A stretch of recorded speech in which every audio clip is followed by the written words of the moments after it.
Olá, meu nome é Gustavo e bem-vindo ao 15º episódio de Como Investir no Imobiliário a partir de REITs.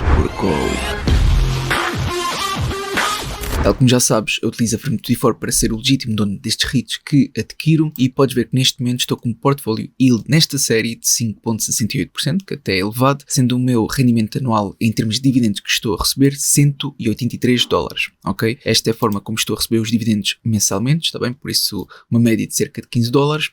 E também estive a ver várias sugestões que vocês fizeram, por isso este episódio tem várias sugestões que foram feitas por vocês e também inclui aquelas que foram feitas no YouTube. Está bem? Assim sendo, podes ver que o meu portfólio neste momento está com esta rentabilidade, sendo que a minha melhor posição é MPW, com uma rentabilidade próxima dos 100%, e a minha pior posição é aqui a Alexandria, que não está assim tão negativa, mas em termos absolutos tem um impacto de $67, que até é significativo, está bem? Porquê? Porque eu só invisto cerca de $200 por mês, que é relativamente pouco para a rentabilidade que já tenho e também os dividendos que estou a receber anualmente. Agora, a primeira sugestão foi esta, a New Lake, sendo que tem um dividend yield de 10,92%, mas tu tens que ter atenção a isto, porque não é pelo Seeking Alpha dar uma classificação muito boa a uma certa empresa, neste caso este REIT, que realmente pode ser uma boa aquisição, ok? Podes ver que este está classificado como o número 1 em termos de REITs industriais e realmente o Seeking Alpha dá uma ótima classificação em termos de avaliação, crescimento, quão lucrativa é a empresa, etc. E também tem um dividend yield muito elevado,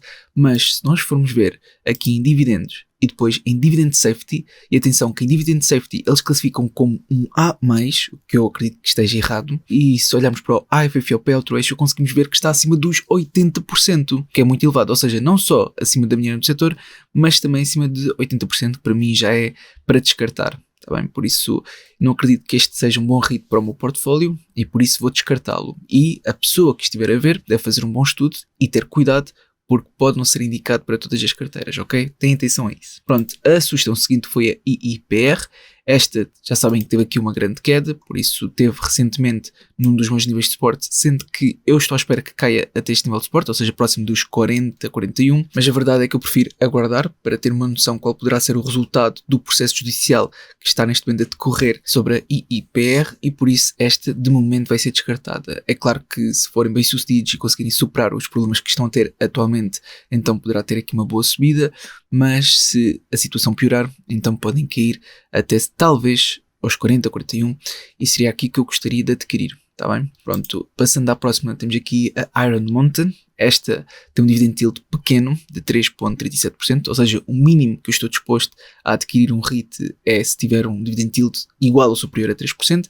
Isto aqui, pronto, só supera por pouco, sendo que temos aqui um aviso do Seeking Alpha que pode ter um mau desempenho e se for a dividendos e em Dividend Safety, eles até classificam como um D, ou seja, se formos ver com mais atenção, conseguimos entender que em termos de Total Debt to Equity não está aqui a informação, Total Debt to Capital está elevado, muito acima da mediana do setor, e o Interest Coverage também está abaixo da mediana do setor, e pronto, na minha opinião 1,65 é pequeno, mas tendo em conta a indústria que este REIT se insere, então não me surpreende. Agora, o que acontece é que apesar de ter um bom FFO Payout Ratio, para mim o risco não compensa, ou seja, estar a receber cerca de 3 ponto tal de Dividend Yield, sendo que não tenho aqui dados do Total Debt to Equity, que provavelmente até está elevado, sendo que o Debt to Capital está bastante elevado, e o Seeking Alpha dando este aviso que pode ter um mau desempenho, para além da classificação pequena em termos de avaliação, etc., acho que não vale a pena correr esse risco, por isso esta vai ser descartada e passamos para a próxima sugestão, que é a WPC.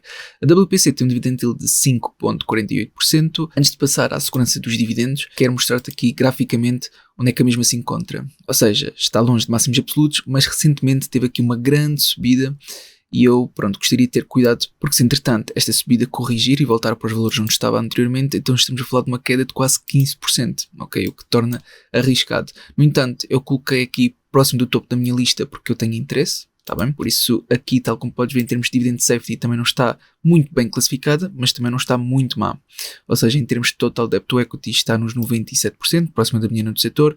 Em termos do AFFO Payout Ratio está aceitável, está bem? De encontro à mediana do setor. Em termos de Interest Coverage também está ok. Só existe um ou outro ponto que está um pouco só acima da mediana do setor, mas maioritariamente está aceitável. Em termos de crescimento é que está pior classificada, mas também não é por aí, tá bem? Ou seja, o que eu estou a dizer é que eu acredito que existem melhores opções para adquirir neste mês, sendo que se houver uma correção da subida que teve, então eu prefiro aguardar. tá bem? Mas eu agradeço a sugestão e está aqui próxima do topo da lista porque realmente acredito que tenha sido uma boa sugestão. Depois também sugeriram a Main não é um REIT, por isso vou já descartar.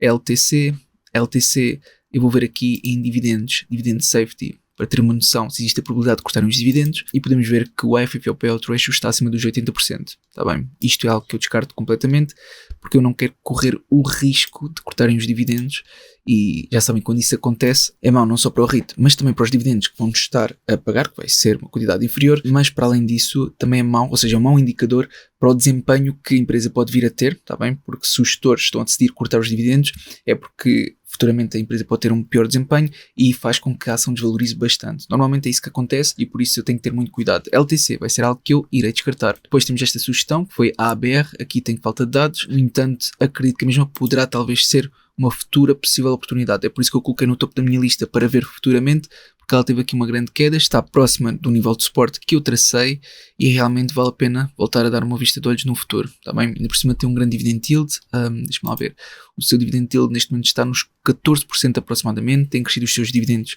há 11 anos consecutivos sem cortar, por isso é algo positivo, só que há aqui dados que eu não encontro no Seeking Alpha em que eu realmente tenho que utilizar outras fontes para encontrar, ou se não, tem que ser eu a calcular os rácios com base nas demonstrações financeiras, está bem? Mas só que é sem dúvida um REIT mais arriscado, para além que tem uma capitalização de mercado mais pequena. Pronto, agora eu fiz uma separação das sugestões que vocês fizeram e aquelas outras sugestões que fizeram que eu vi maior potencial. A começar aqui com esta sugestão, que é CTRE, que vi bastante potencial nesta, e aliás, eu agradeço pela sugestão porque foi colocada aqui no topo da minha lista, ou seja, CTRE é um REIT que eu vou querer ver novamente no futuro, teve toda esta queda, ou seja, neste momento está no SMMA, mostrou aqui alguma estabilidade no crescimento que teve, em termos de valorização, e neste momento sim está no SMMA e parece que quer estabilizar, para além que também temos aqui boas classificações com base no Seeking Alpha, ok? Em termos de avaliação, crescimento, quão lucrativa é a empresa, etc. Também o SA Analyst e o Wall Street também dão uma boa classificação, por isso é algo que eu realmente quero ver no futuro e até vou passar para primeiro.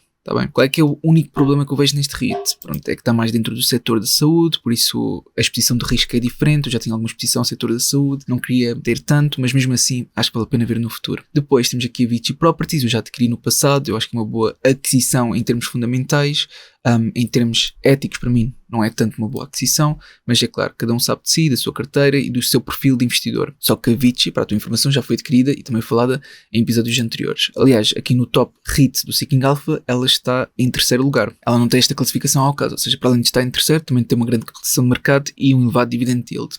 Pronto, a próxima é que a CTO, esta foi sugerida, já foi adquirida no mês passado, eu adquiri porque realmente vi que para mim fazia sentido e parecia ser uma boa aquisição, fundamentalmente tinha tudo o que eu precisava para realmente sentir-me confortável com a aquisição e continuo a achar que é uma boa aquisição, está bem? Por isso passou apenas um mês, em termos fundamentais não alterou quase nada e acredito que no futuro poderei voltar a adquirir. Entretanto teve aqui uma queda, mas eu espero que a mesma possa cair mais porque eu gostaria de adquirir a valores inferiores. Aliás, tem aqui um nível de suporte que está desativado, eu até vou subir para estes mínimos relativos, vou com o rato direito editar e sempre que tocar na barra quero que isto me avise sem data de expiração. Ok. E salvar. Pronto. Não sei se isto alguma vez vai cair até os 14.02, mas eu gostaria, é claro que irei entrar em prejuízo, mas se isto realmente adquirir até estes valores, para mim vai ser uma oportunidade, porque se em termos fundamentais se mantiver, ok, de igual forma, então pode ser uma boa oportunidade. Mas pronto, duvido muito que caia até os 14.02, mas vai estar aqui o nível de suporte na mesma. Pronto, de qualquer modo, eu vou passar à minha aquisição, está bem? E eu estive a utilizar o meu share, que eu partilhei no Patreon. Podes ver que aquele que eu vou adquirir está dentro dos REITs de retalho e não é Realty Income. É sim uma que foi sugerida por vocês também, que é GTY, em que o ex-dividend date também está próximo, ou seja, este mês de março tem um elevado dividend yield, cerca de 5.89%, mas também podemos confirmar isso no Seeking Alpha. Antes quero partilhar contigo que dentro do top REITs no setor de retalho, aqui com base no Seeking Alpha, este REIT encontra-se em segundo lugar. Ok? Ou seja, temos aqui boas classificações em termos quantitativos, SA Analyst e Wall Street, está bem? A capitalização de mercado também é elevada, apesar de não ser muito elevada, continua a ser elevada, por isso 1.73 mil milhões. Tem de dividend yield 5.80%, por isso aproximadamente aquilo que vimos anteriormente, por isso eu acho que é um dividend yield até bastante elevado, e em termos de avaliação, crescimento e o quão lucrativa a empresa, pelo menos o Seeking Alpha também deu uma boa classificação, mas já vamos ver isso com mais atenção. Agora, aqui no ALREIT, podemos ver que até não é um REIT que esteja em muitas carteiras, pelo menos se eu procurar aqui, está no lugar, deixa-me lá ver onde, no 36º lugar, ou seja, é um REIT que apenas 2,34% dos investidores têm em carteira com base aqui nas estatísticas do ALREIT, está bem? Por isso, eles até classificam como uma empresa de small cap, ok? Uma capitalização de mercado pequena, por isso não surpreende se puder ser um REIT volátil. De qualquer modo, eu já passo também graficamente àquilo que eu vi em termos de análise técnica. Agora quero partilhar contigo que o ALREIT dá uma classificação de 98 em 100, está bem? Em termos de payout ratio está nos 80,3% neste momento, sendo que temos que olhar é para o FFO payout ratio que eu já vou partilhar contigo. Aqui os pontos mais negativos é relativamente ao debt to assets, ou seja, que tem estado continuamente a aumentar a sua dívida em relação aos ativos, em que neste momento se encontra em máximos, pelo menos até 2016. Em 2023 até conseguiram reduzir bastante, mas em 2024, ou seja, no ano passado, aumentaram bastante, sendo que agora estão praticamente em máximos. Não é que isto seja um ponto negativo porque não está assim tão elevado, mas é claro que também gostaríamos de ver o endividamento diminuir, mas eles provavelmente precisam do endividamento para conseguir se alavancar e chegar mais longe. Em termos de percentagem do maior inquilino é de 12,6%, mas isto até tem estado a melhorar, ou seja, desde 2020 que estava nos 16%, tem vindo a reduzir, sendo que o maior inquilino tem uma percentagem de apenas 12,6% e acredito que ao longo dos anos vai continuar a diminuir. Depois podemos ver que estão no setor de retalho, tal como disse, mas a 100%, está bem? Ou seja, aqui é 100% retalho e podes ver que é 100% também à exposição aos Estados Unidos. Isto até um aspecto positivo se os Estados Unidos cortar a taxa de juros, só que, como sabemos, este ano provavelmente não haverá muitos cortes, mas se em 2026 ou 2027 houverem, então poderá influenciar positivamente os REITs americanos e por isso ter este REIT também é um aspecto positivo nessa medida. É claro que também há quem goste de diversificar. Eu pessoalmente não sou grande fã de REITs europeus, mas existem REITs americanos que têm exposição a todo o mundo, ou seja, não só nos Estados Unidos, mas também muito pela Europa e mais. Agora, relativamente à análise técnica, podemos ver que está muito próxima de máximos absolutos, o que é um aspecto negativo, porque eu normalmente gosto que haja aqui alguma distância, mas acredito que este REIT em específico pode talvez superar e alcançar novos máximos, está bem? Se entretanto alcançarem novos máximos, estamos a falar aqui de uma possível valorização, ou seja, até chegar aos máximos não é muito elevada, de cerca de 5%, 6%, está bem? Por isso eu acredito que pode atingir novos máximos, mas se entretanto cair até este nível de suporte que eu vou agora traçar aqui, se entretanto cair até aqui, estamos a falar de um possível prejuízo, ou seja, uma desvalorização de aproximadamente 20%. Ok? Por isso eu também tenho que ter atenção a isto. Entretanto, também vou colocar aqui um alerta de preço, ok? Caso caia até aqui e sem data limite, ok? Pronto, entretanto não temos aqui sinais do Super RSI a dizer que agora poderá ser uma boa altura para comprar, mas temos sinais do F1 System que pode continuar a subir. Relativamente ao indicador do Simple Moving Average, com inputs de curto prazo, mostra que aqui onde eu vou assinalar foi quando deu um sinal de que poderia subir e realmente subiu, mas agora já está a mostrar sinais de convergência e se realmente não conseguir ultrapassar esta mini resistência, é provável que voltem a cruzar e se isso acontecer, então poderá ter aqui algum prejuízo. Aliás, uma desvalorização até este mini nível de suporte, aproximadamente 4, 5%, está bem? Por isso, para ti, se a nível de risco-retorno, a nível da análise técnica não compensar, então vê outras opções, ok? Para o meu perfil compensa e isto também vai ser para longo prazo. Por isso, mesmo que tenha aqui alguma queda, no curto prazo, para mim é totalmente ok. Sendo que em termos de Exponential Moving Average, com inputs de médio prazo, até cruzaram recentemente. Aliás, foi mesmo há pouco tempo que cruzaram, o que é um aspecto positivo para médio prazo. Ou seja, no médio prazo talvez possa continuar a subir e então alcançar novos máximos absolutos. É isso que seria o objetivo. Eu gostaria de ver isso acontecer para então continuar a valorizar. No entanto, também existe essa possibilidade de desvalorizar e para tal também tenho que considerar voltar a fazer um estudo no futuro e ponderar se volta a reforçar ou não. Ou então também existe a possibilidade de vender. Mas para já acredito que agora poderá ser uma boa altura para adquirir. Mas mesmo assim, isto é para o meu perfil de investidor, tu obviamente deverás fazer o teu próprio estudo. Sendo com base no Seeking Alpha dá-nos um dividend yield de 5,99%, ou seja, atualizado está um pouco superior àquilo que nós vimos. E se eu vir aqui mais informações relativamente aos dividendos, consigo ver que realmente o ex-dividend date vai ser até dia 27 deste mês, por isso quem quiser receber os próximos dividendos tem que ser pelo menos um dia antes e o pagamento vai ser então a 10 de abril. A empresa também tem crescido e paga os seus dividendos há 11 anos consecutivos, por isso não está mal, sendo que em termos de segurança dos dividendos podemos ver que em termos de total debt to equity está nos 95, 96%, ou seja, um pouco abaixo da mediana do setor. E em termos de IFFO payout ratio também está aceitável, ou seja, nos 76%, 77%, o que, pronto, para mim é um bocadinho elevado, mas pronto, vai de encontro à mediana do setor e está ainda aceitável. Pronto, já sabes, se fosse acima dos 80%, provavelmente descartaria, a não ser que tivesse muitos outros pontos positivos que me faria adquirir, mas normalmente descarto sempre. Depois, em termos de crescimento dos dividendos para 3, 5 e 10 anos, utilizando o Compound Annual Growth Rate, podemos ver que tem estado acima da mediana do setor. Depois, em termos de avaliação, utilizando o Enterprise Value to EBITDA, e EBIT está abaixo da mediana do setor, ou seja, indicam que talvez agora possa ser uma boa altura para adquirir, mas infelizmente tudo o que é relacionado com o preço, ou seja, em termos de price to sales, price to book, price to rental, está tudo acima da mediana do setor, está bem? Não está muito acima, mas monetariamente está acima. Depois, em termos de crescimento, podemos ver que tem continuado com o crescimento do FFO, que está acima da mediana do setor, mas o que eu quero ver é o crescimento do EBIT, que está aqui, que vai mais ou menos de encontro à mediana do setor, está ligeiramente acima, e do EBITDA, que, pronto, está muito acima da mediana do setor. Agora, se eu for ver o crescimento dos rendimentos, também está muito acima da mediana do setor, e o crescimento do Return on Equity, que está aqui, também está aceitável e acima da mediana do setor. Depois, vendo o quão lucrativa é a empresa, conseguimos ver que tem uma margem de EBITDA e EBIT muito acima da mediana do setor, o que é algo positivo. Depois, se eu for mais para baixo e encontrar a margem do resultado líquido, também está muito acima da mediana do setor, por isso também passa neste ponto.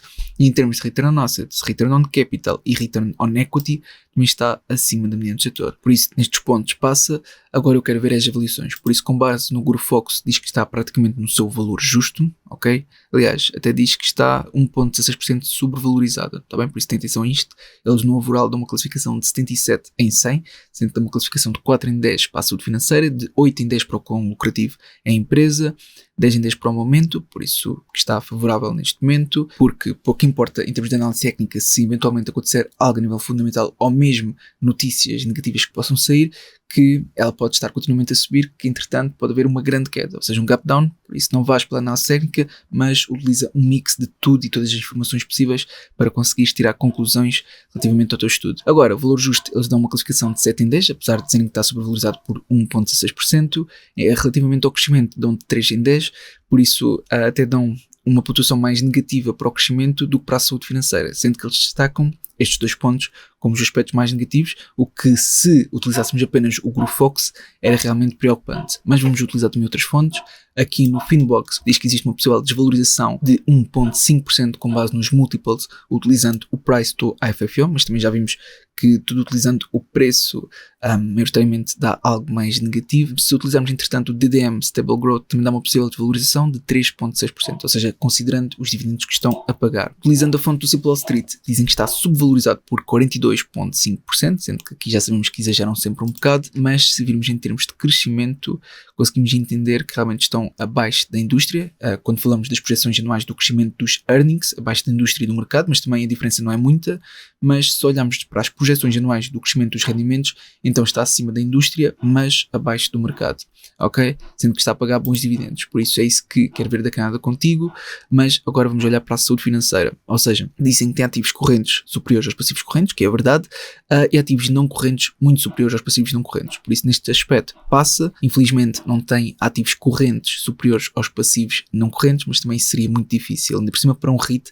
ainda por cima neste setor. Depois, em termos de debt to equity, realmente tem capitais próprios acima do endividamento, o que é um aspecto positivo, mas temos que comparar com a mediana do setor e eu acho que nós vimos na mediana do setor que estava praticamente de encontro à mediana, certo? Deixa-me lá ver só aqui, só para confirmar. Total debt to equity, sim, 95,51, vai praticamente de encontro à mediana do setor, ou seja, significa que não é por terem os capitais próprios acima do endividamento que é algo positivo. Aliás, eu olho para este gráfico e até vejo como algo mais negativo, porque nós conseguimos ver que eles têm subido mais rapidamente o seu endividamento. E se isto continuar assim, então é provável que o endividamento consiga até ultrapassar os capitais próprios e o seu debt to equity ser superior a 100%. Por isso, tem atenção a isto é um cuidado a ter. Depois, relativamente aos dividendos que estão a pagar, eles passam em todos os critérios, menos num, que é este dos dividendos pagos terem sido muito voláteis nos últimos 10 anos. Mas de resto, mesmo em termos da quantidade de dividendos que estão a pagar e tudo mais, passam em todos os critérios. Agora, eu não consegui encontrar informações por parte de vendas ou compras dos insiders, ok? Utilizando esta fonte do Open Insider também não encontrei quaisquer informações, por isso esta parte vou ter que passar à frente. Depois no Stock Rover, eu tenho que procurar aqui no instante, por isso GTY, vamos lá ver. Aqui no Stock Rover dizem que existe uma margem de segurança de 11%, sendo o Value Score de 77, crescimento 90, Quality Score de 82 e sentimento de 97, sendo que com base na classificação de analistas, aqui no Stock Rover, dizem que é mais um buy do que um hold, sendo que no Sigma dá uma classificação de 58, ok, não é uma classificação lá muito boa, por isso dão maior pontuação para o quão lucrativa a empresa, mas em termos de crescimento, avaliação e saúde financeira, a classificação já é mais fraquinha. E aqui, atenção, que também dão pontos negativos para o crescimento da empresa, por isso temos que ter atenção a isto. Agora, a fraqueza, ou seja, o ponto mais negativo que eles apresentam, é o declínio no earnings per share, mas aqui eles, enganam-se e exageram, porque isto é impossível. Também eu já vi eles enganarem-se várias vezes, também é uma plataforma recente, por isso este aspecto eu vou ignorar e passar já à próxima fonte. Aqui no Alpha Spread diz que no cenário base está subvalorizada por 4%, no melhor cenário está subvalorizada por 25% e no pior cenário está sobrevalorizada por 21%. Depois, no Stock Analysis, utilizando a classificação de 3 analistas, dizem que é mais uma compra. Tá bem? Sendo que eu também vou ver aqui outras fontes, como o MarketBeats, que dizem que é uma compra moderada, com base na classificação de 4 analistas, sendo que 3 dizem compra e apenas um manter, sendo o possível upside de apenas 8,10%. Se entretanto, vimos aqui no MarketWatch, 2 classificam como compra e 3 como manter, sendo com base nos meus estudos e eu querendo este REIT para longo prazo, então eu vou adquiri-lo, está bem?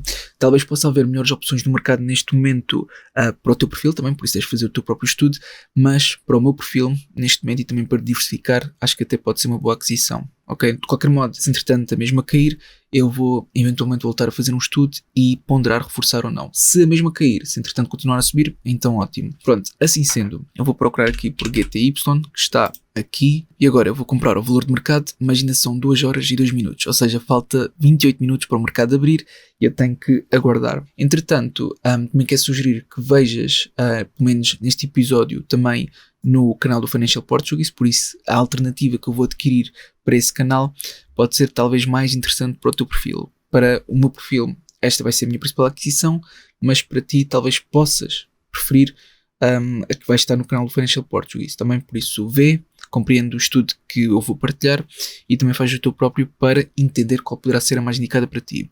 Por isso por agora é tudo, vou só esperar que o mercado abra e até já. O mercado já está aberto, por isso vou fazer a minha aquisição, que neste caso é GTY.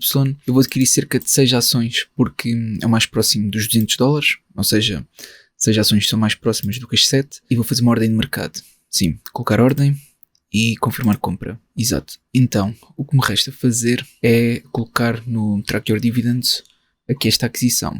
Ou seja, só confirmar que isto já está aqui no meu portfólio. Está aqui as 6 ações. Começo com um prejuízo inicial de 0,18%, que é aproximadamente 34 cêntimos. Agora, eu vou aqui, REITs, exatamente, Add Holding. Então, GTY. Aqui está. Agora são 6 ações. Agora, só para confirmar em transações, foi por 31,5659. Ok. 31, 56 e 59. Ok.